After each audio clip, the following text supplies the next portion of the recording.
السلام عليكم ورحمة الله.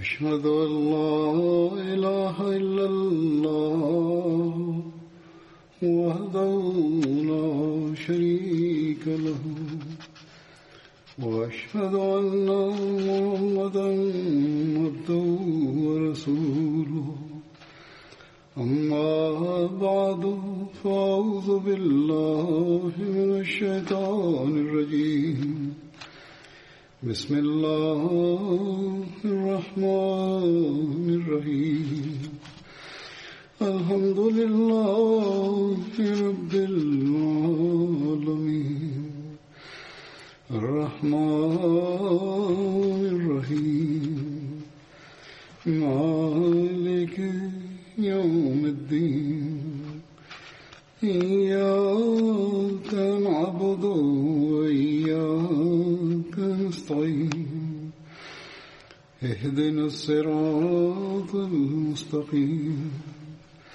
صراط الذين أنعمت عليهم غير المغضوب عليهم ولا الضالين.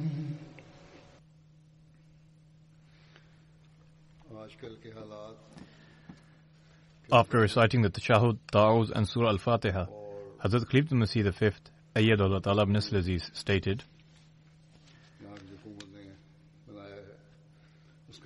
in light of the present situation, and in accordance with the rules the government has put in place, the Friday sermon cannot be delivered before a congregation, in which usually the worshippers are seated in front.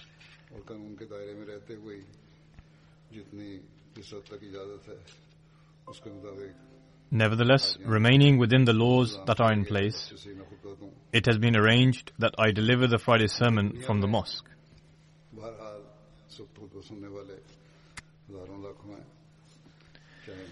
Even if there is no congregation sat before me in the mosque, there are still thousands, if not hundreds of thousands, who are listening to it at this moment all around the world.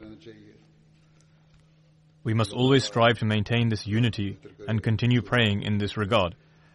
May Allah the Almighty improve the situation and remove this pandemic so that the beauty and liveliness of the mosque may return once more.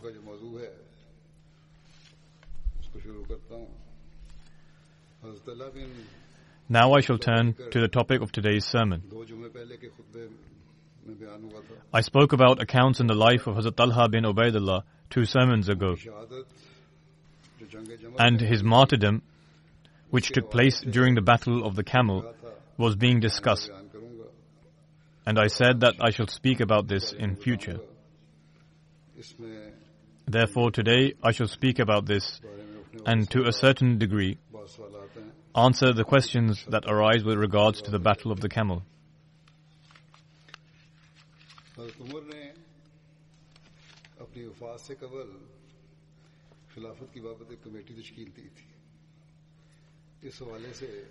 Prior to his demise, Hazrat Umar radiallahu anhu formed a committee for the election of Khilafat. With regards to this, there is a detailed account found in Sahih Bukhari. When the time of Hazrat Umar's demise was near, the people said to him, "O leader of the faithful, appoint a successor after you as part of your will." Hazrat Umar radiallahu anhu said, "I do not find anyone more suitable for the station of Khilafat than the following persons, whom the Holy Prophet ﷺ had been pleased with before he passed away." Then Hazrat Umar mentioned the names of Hazrat Ali, Hazrat Usman, Hazrat Zubair, Hazrat Talha, Hazrat Saad, and Hazrat Abdul Rahman bin Auf, and said,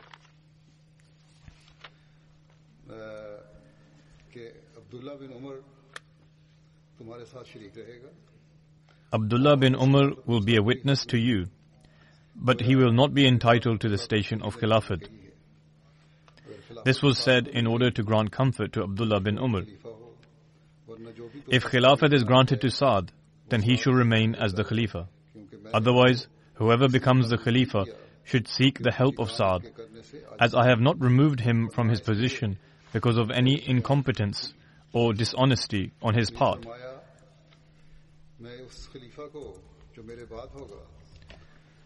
Hazrat Umar radiallahu anhu added, I recommend that my successor takes care of the early Muhajirin, i.e. those Muslims who migrated to Medina.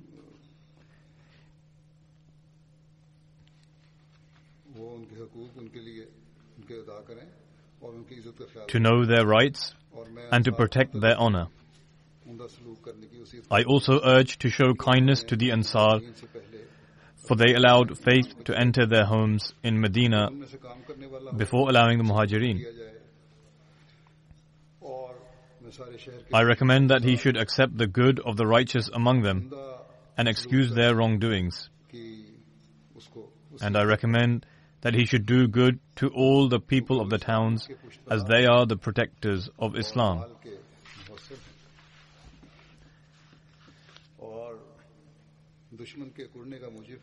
And the source of wealth, and frustrate the enemy. I also recommend that nothing be taken from them except from their surplus with their consent. I also recommend that he do good to the Arab Bedouins, as they are the natives of Arabia and they make up the core following of Islam. He should take that from among their possessions which they are not in need of and distribute it amongst their needy. I also recommend him concerning those people who are under the protection of Allah and His Messenger, to fulfill the covenants that have been established with them, and to defend them, and not to overburden them with what is beyond their ability.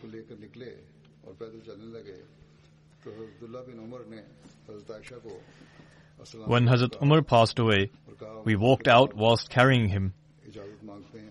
Abdullah bin Umar greeted Hazrat Aisha radiallahu anha and said, Umar bin al-Khattab seeks permission to enter. Hazrat Aisha said, bring him in. He was brought in and buried beside his two companions.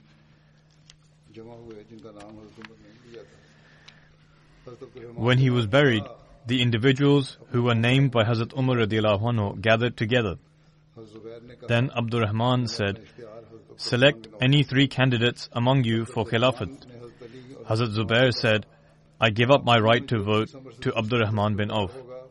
Abdurrahman then said to Hazrat Uthman and Ali, whichever of you withdraws their name, giving precedence to the one they deem more worthy in the eyes of Allah, we will entrust him with this mantle, and God Almighty and Islam will be his guardian. Both these noble men, i.e. Hazrat Uthman and Hazrat Ali, remained silent. Hazrat Abdurrahman then said, will you both leave this matter to me? And I take Allah as my witness that I will not choose but the better of you. Both of them agreed. So Abdurrahman took the hand of one of them and said, you are related to Allah's Messenger sallallahu alaihi wasallam, and you hold a lofty status within Islam which you are aware of. I ask you by Allah to promise that if I select you as our leader, will you do justice? And if I select Uthman as our leader, will you listen to him and obey him? Then Hazrat Abdurrahman radiallahu anhu took the other aside and said the same to him. When Hazrat Abdurrahman secured this covenant from both of them, he then said, O Uthman, extend your hand. Thus Hazrat Abdurrahman took the pledge of allegiance, followed by Hazrat Ali radiallahu anhu, and the members within the household also came and pledged their allegiance. This is the narration found in Bukhari. With regards to the election of Hazrat Uthman radiallahu anhu as Khalifa, Hazrat Muslim Maud radiallahu anhu has stated the following. When Hazrat Umar was injured and realized that his demise was imminent, he nominated 6 persons and advised them to elect the Khalifa from among themselves. They included Hazrat Uthman, Hazrat Ali, Hazrat Abdurrahman bin Auf, Hazrat Saad bin Abi Waqqas, Hazrat Zubair and Hazrat Talha. In addition to them, he included Hazrat Abdullah bin Umar as an advisor.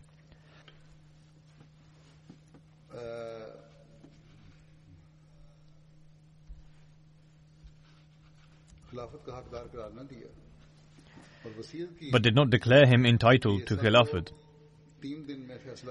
He also admonished that these people should give their verdict within 3 days, and Suhaib radiallahu anhu should lead the prayer during that period. He appointed Miqdad bin al-Aswad to oversee the consultation and the election process and directed him to gather the electoral college at one place and to guard them. He issued more directions. The people should take the bayat of the person who is elected by the majority of votes, and if any one of declines to do so, then he should be killed. If there be 3 votes on each side, then Hazrat Abdullah bin Umar would recommend who the Khalifa should be. If the members of the electoral college do not agree to the decision of Abdullah bin Umar, then the person favored by Abdur Rahman bin Auf should be appointed as Khalifa. These 5 companions discussed this matter, as Talha was not in Medina at the time, but could not come to any conclusion. After a lengthy discussion, Hazrat Abdur Rahman bin Auf asked if anyone wanted to withdraw his name, but all of them remained quiet.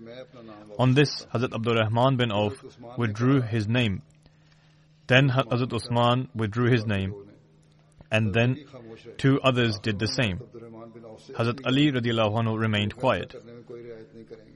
Finally, the members of the electoral college took a pledge from Hazrat Abdur Rahman bin Auf that he would be completely impartial and entrusted the responsibility of making the decision to them. For 3 days, Hazrat Abdur Rahman bin Auf visited every house in Medina to obtain the opinion of every man and woman about the issue.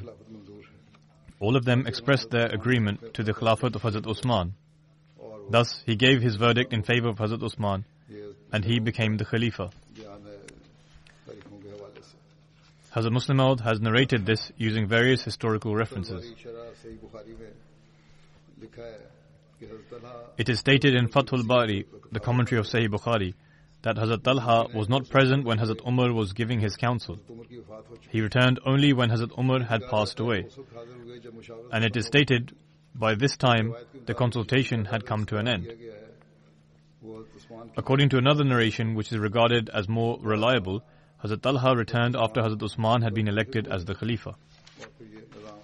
Whatever the case may be, Hazrat Usman was elected as Khalifa, and the matters returned to normal. When Hazrat Usman was martyred, everyone rushed to Hazrat Ali, among whom were the companions and the Tabi'een, and said that Hazrat Ali is the new leader of the believers. They all went to his home, and expressing their wish to take the pledge of allegiance, they asked him to extend his hand, as they regarded him to be the most deserving of this lofty station. In response, Hazrat Ali said, "You do not have the right to make this assumption. This is the responsibility of the companions who participated in the Battle of Badr. The Khalifa can only be whoever they are pleased with." Hence, all of the Badri companions came to Hazrat Ali and said, "We see no one more worthy than you in this matter, so extend your hand so that we may pledge our allegiance." Hazrat Ali said, "Where is Hazrat Talha and Hazrat Zubair?" And thus Hazrat Talha was the first to make the verbal pledge, and Hazrat Saad was the first to pledge allegiance at the hand of Hazrat Ali. When Hazrat Ali saw this, he went to the mosque, climbed to the pulpit, and the first person to come up to pledge his allegiance was Hazrat Talha.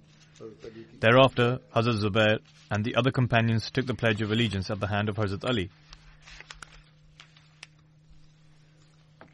Hazrat Talha और Hazrat Zubair और Hazrat Aisha वगैरह ने Hazrat Ali की बैत की थी या नहीं, इसका तज़किरा करते हुए मुस्लिम. With regards to whether or not Hazrat Talha, Hazrat Zubair and Hazrat Aisha radiyallahu anhum pledged their allegiance to Hazrat Ali radiyallahu anhu, Hazrat Muslim Maud radiyallahu anhu discusses this matter in one of his speeches in which he responds to the allegations of Khwaja Kamaluddin Sahib.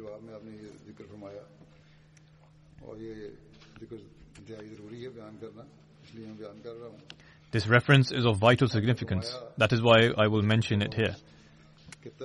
Hazrat Muslim Maud radiyallahu anhu stated,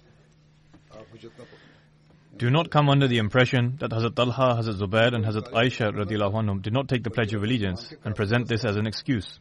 Hazrat Muslim Maud responding to Khwaja Kamaluddin, they did not reject his khilafat. Rather, their issue was with regards to the killers of Hazrat Usman. I also say to you that whoever told you that these individuals did not pledge their allegiance to Hazrat Ali is severely mistaken. Hazrat Aisha went and sat in Medina as she confessed her error, and Hazrat Talha and Hazrat Zubair did not pass away till they pledged their allegiance. In this regard, some historical references are presented below. From Khasais Kubra, Volume 2, we read, I shall read the translation of the Arabic portion.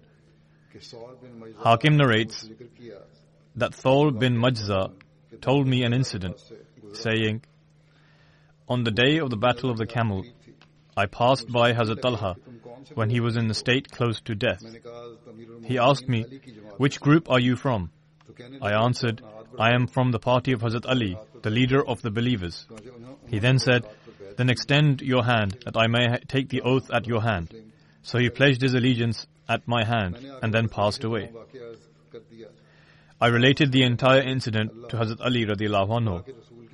Having heard this, he said, Allahu Akbar, Allah is the greatest. The Messenger of Allah has spoken the truth. God Almighty did not wish for Hazrat Talha to enter paradise without first pledging his allegiance to me. He was among the 10 people who vouchsafed paradise. Once the battle of Camel was mentioned in the presence of Hazrat Aisha radiallahu anha. She said, do the people speak about the battle of the Camel? One person replied, yes, that is what we are discussing. Hazrat Aisha radiallahu anha then said, alas, if only I remained sat like the people who remained behind that day. This would have pleased me more than if I had 10 children from the Holy Prophet sallallahu alaihi wasallam, each of whom were like Hazrat Abdurrahman bin Harith bin Hasham.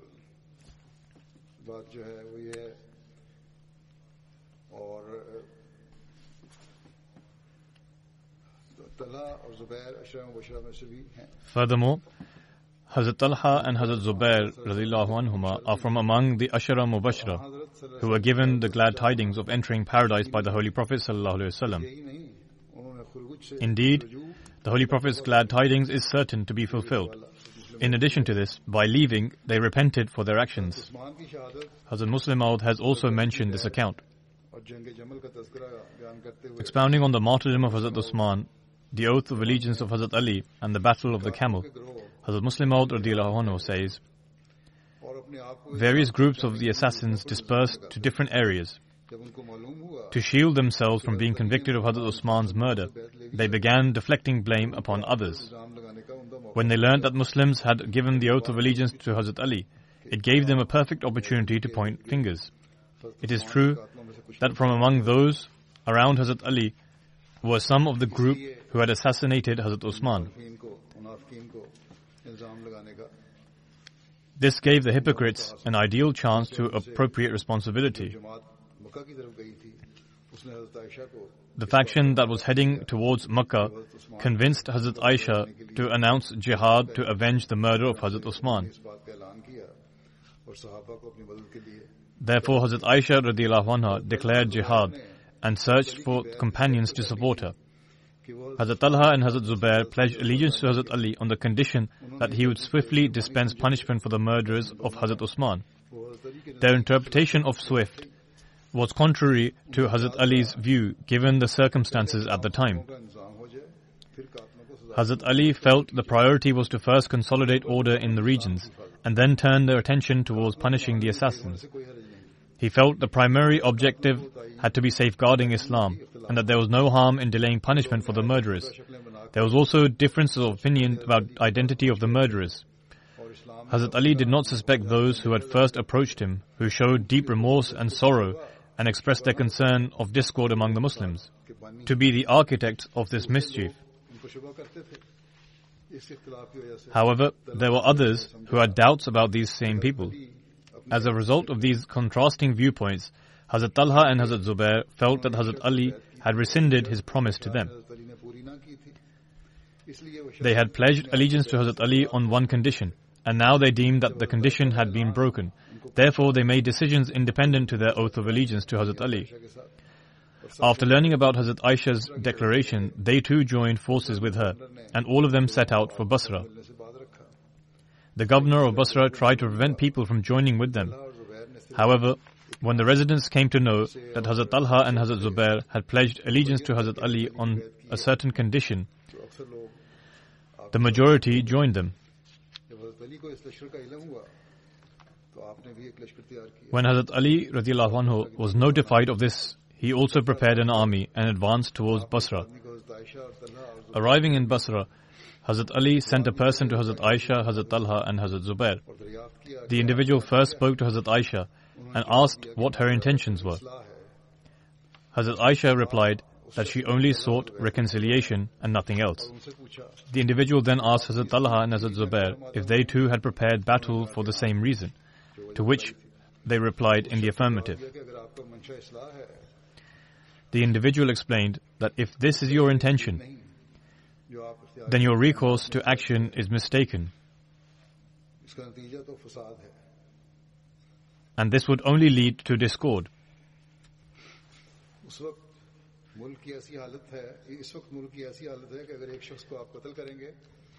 The current circumstances in the nation would mean, should you kill one person, 1,000 more would rise up in defense.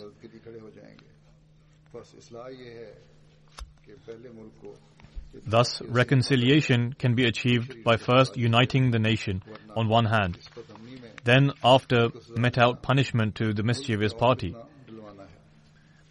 Dispensing punishment in the current climate would be akin to wreaking further havoc and disorder.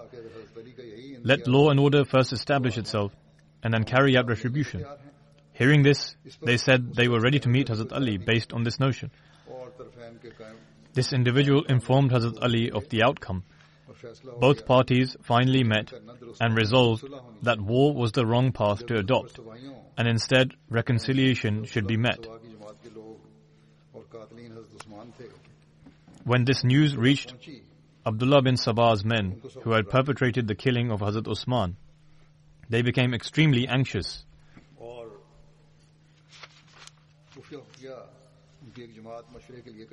And a party from among them gathered in secrecy for consultation.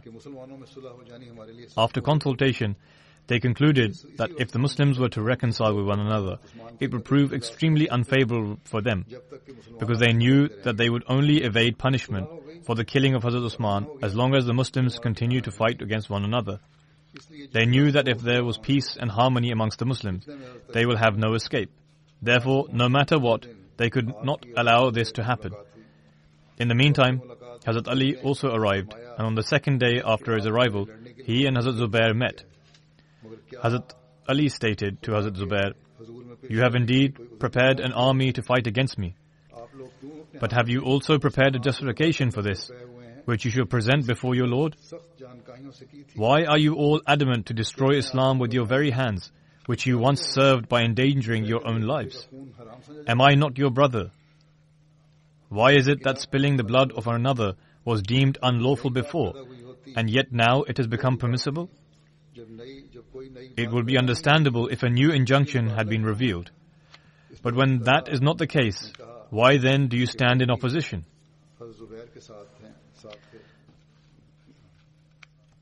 Hazrat Talha was also with Hazrat Zubair at the time and replied, "You incited those who killed Hazrat Usman. I curse all those who were involved in the killing of Hazrat Usman," said Hazrat Ali.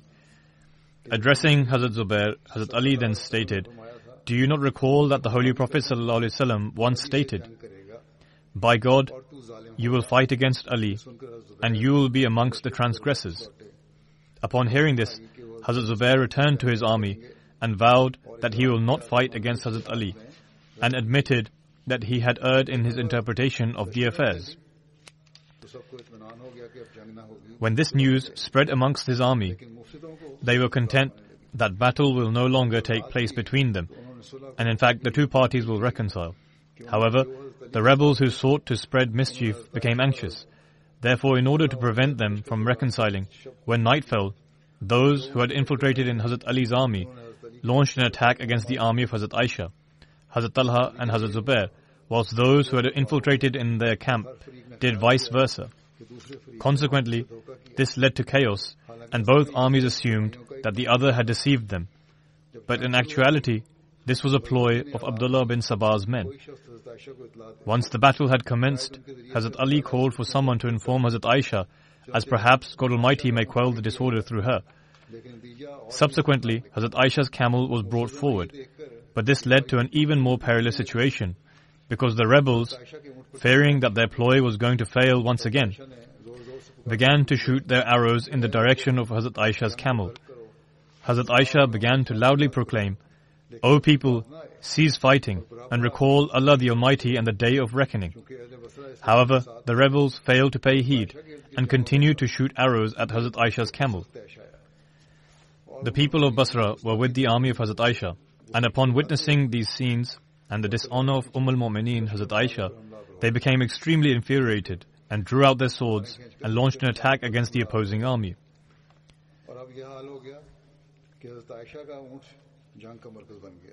Subsequently, Hazrat Aisha's camel became the focal point of the battle. Many companions and valiant men stood around the camel, and one by one they began to be slain, but they remained in control of the camel's reins. Hazrat Zubair did not take part in the battle and had distanced himself to one side. However, a wretched individual went from behind whilst he was in a state of prayer and martyred him. Hazrat Talha was martyred in the battlefield and was killed at the hands of the rebels.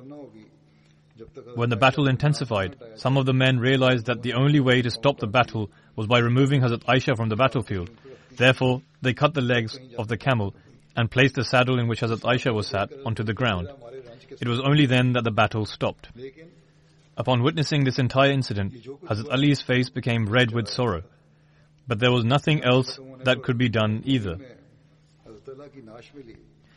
When Hazrat Ali witnessed the body of Hazrat Talha amongst those who were slain during the battle, he expressed deep sorrow. From these events, it is evidently clear that the companions were at no fault in this battle, and this was all owing to the evil ploy of those rebels who had killed Hazrat Usman. Moreover, Hazrat Talha and Hazrat Zubair passed away whilst in the bayt of Hazrat Ali, because they had turned back from their original intentions and had resolved to support Hazrat Ali. However, they were killed at the hands of the rebels. Hazrat Ali cursed those who killed them.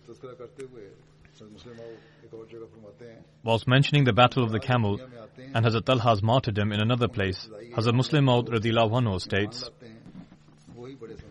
"When prophets appear in the world, those who accept them in the very early days of their claim are in fact considered amongst the most eminent. Every Muslim knows that after the Holy Prophet ﷺ, it was Hazrat Abu Bakr radhiyallahu anhu, Hazrat Umar, Hazrat Usman, Hazrat Ali, Hazrat Talha, Hazrat Zubair, Hazrat Abdul Rahman bin Auf, Hazrat Saad and Hazrat Said, who were considered amongst the eminent companions.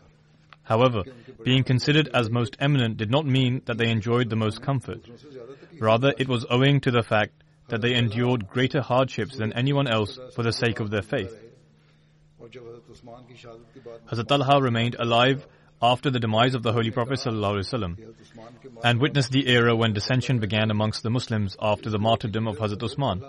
Hazrat Talha and Hazrat Zubair and Hazrat Aisha were leaders of the party which was of the opinion that the revenge should be sought against those who killed Hazrat Usman.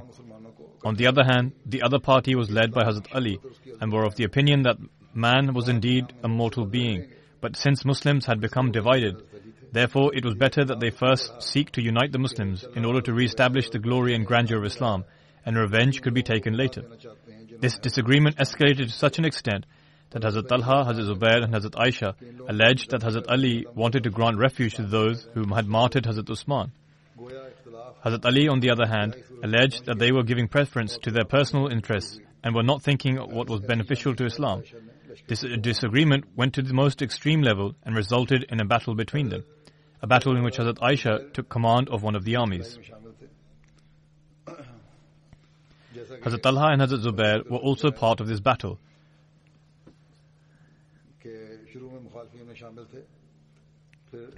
as mentioned earlier, that they were initially amongst those who opposed Hazrat Ali.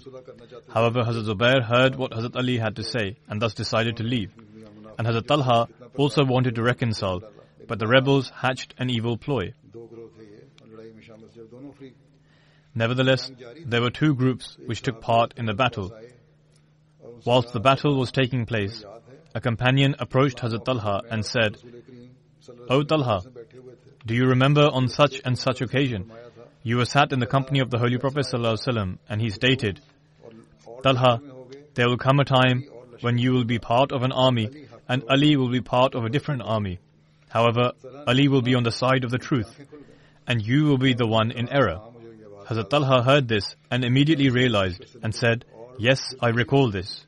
He then left the army at once, and as he was walking away from the battle so that he could fulfill the words of the Holy Prophet ﷺ, a wretched individual who was fighting from Hazrat Ali's army went from behind and stabbed Hazrat Talha in the back, resulting in his martyrdom.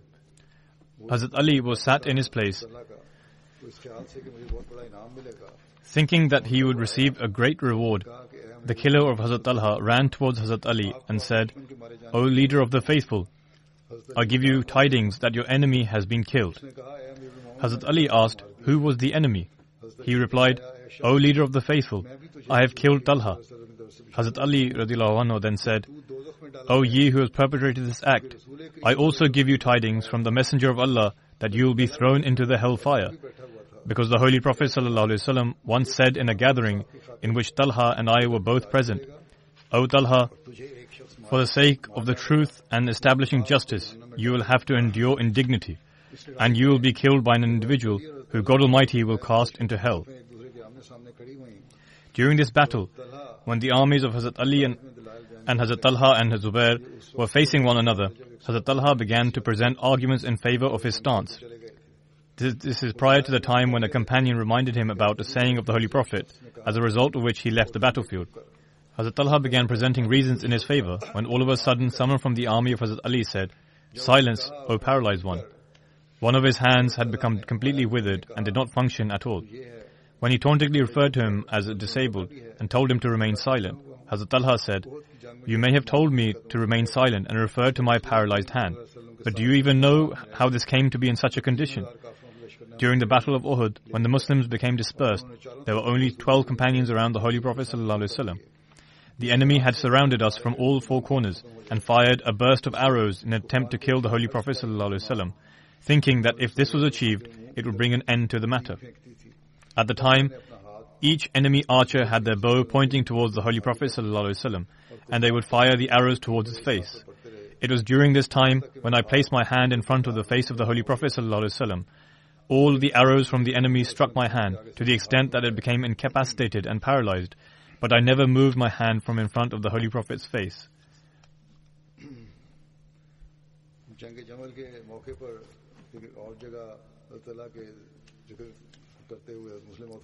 Regarding this incident of Hazrat Talha during the Battle of the Camel, on one occasion Hazrat Muslim Maud states, "Someone cried out that the paralyzed one had been killed. One companion who heard this said, 'O wretched one, do you even know how his hand came to be paralyzed?' During the Battle of Uhud, when owing to a misunderstanding, the companions dispersed from the battlefield, the enemies learnt that the Holy Prophet ﷺ was still in the battlefield with only a few companions around him. All of a sudden, an army of 3,000 disbelievers attacked the Holy Prophet ﷺ. Hundreds of archers took up their positions and targeted their arrows in the direction of the Holy Prophet's face in order to pierce him. On that occasion, the one who safeguarded the blessed countenance of the Holy Prophet ﷺ was Talha. He placed his hand in front, and thus every arrow that would have struck the Holy Prophet's face landed on Talha's hand. Arrows would continue to fall, and the wound would only deepen, resulting in permanent damage to the tendons and blood vessels of Hazrat Talha's hand, which became paralyzed as a result. Thus, the one whom you look upon with contempt owing to his paralysis, we consider it to be a blessing that each one of us yearns to attain it. Ribbi bin Haraj narrates, I was sat next to Hazrat Ali when Imran bin Talha came to see him. He greeted Hazrat Ali with the Islamic greeting, to which Hazrat Ali replied, Marhaba Imran bin Talha, Marhaba. Imran bin Talha said, O leader of the believers, you greet me with the words Marhaba. However, you killed my father and took his wealth. Hazrat Ali replied, your share of the wealth has been allocated for you and is in Baitul Mal. Kindly take it in the morning. In another narration, it is stated that Hazrat Ali said, I took that wealth under my control, lest other people usurp it. As for your statement that I killed your father, then I am certain that your father and I would be counted amongst those people regarding whom God Almighty has stated, وَنَزَعْنَا مَا فِي صُدُورِهِمْ مِنْ غِلٍّ إِخْوَانًا عَلَى سُرُرٍ مُتَقَابِلِينَ.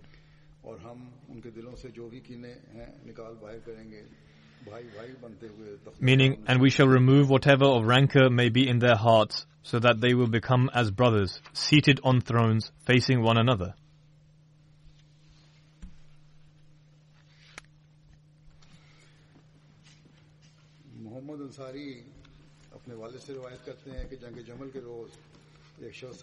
Muhammad Ansari narrates on the authority of his father that on the day of the Battle of the Camel, a man came up to Hazrat Ali and asked if the one who killed Talha had permission to enter.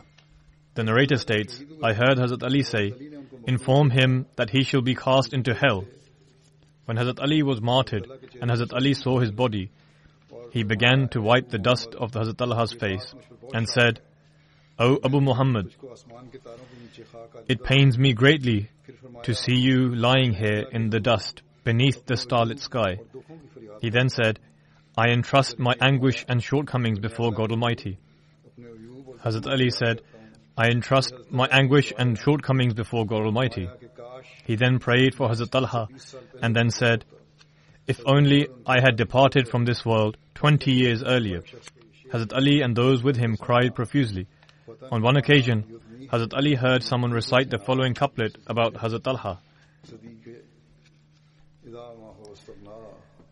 Fatan kana yudnihi al-ghina min sadiqi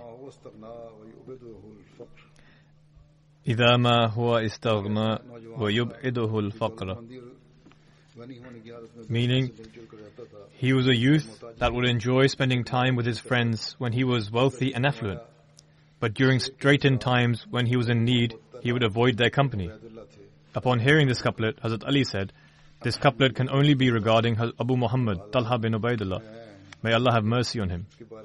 This concluded the accounts relating to Hazrat Talha. With regards to the present situation, I will read an extract of the promised Messiah alayhi salam. On one occasion, the promised Messiah alayhi salam said to Mufti Sahib,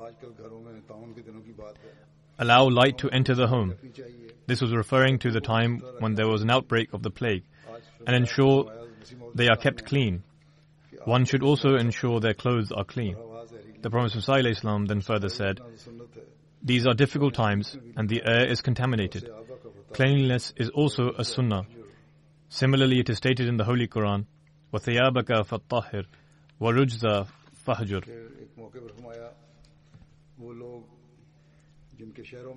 On another occasion, the Prophet ﷺ said, where the plague has spread to a certain town or village, those residents should not leave their towns and travel elsewhere. Keep your homes clean and also keep the houses warm. Adopt all the possible preventative measures. Above all, repent in earnest, and by bringing about a pious transformation within yourselves, reconcile with God Almighty. Awaken in the night to perform the tahajjud prayer and offer supplications. The Prophet ﷺ then said, only by bringing about a true transformation within oneself, one can be safeguarded against this divine punishment. وَالنِّعْمَ مَا قِيلَ. During these days, may Allah the Almighty enable every Ahmadi to focus their attention towards prayers. Everyone ought to follow the guidelines issued by the government, keep the homes clean, and incense should also be burnt. Also continue to use Dettol sprays, etc., which are available. May Allah the Almighty bless everyone and shower His mercy. In these days, pay special attention towards supplications. May Allah enable everyone to do so.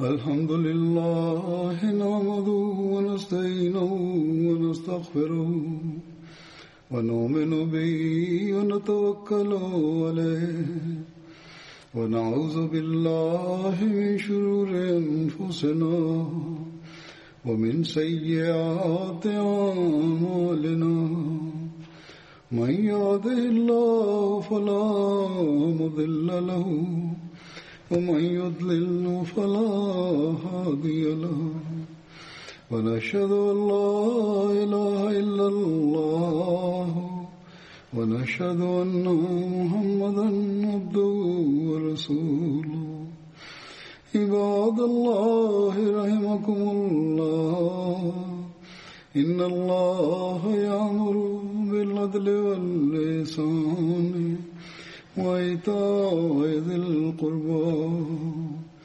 وينهى عن الفحشاء والمنكر والبغي يعظكم لعلكم تذكرون اذكروا الله يذكركم وادعوه يستجب لكم ولذكر الله أكبر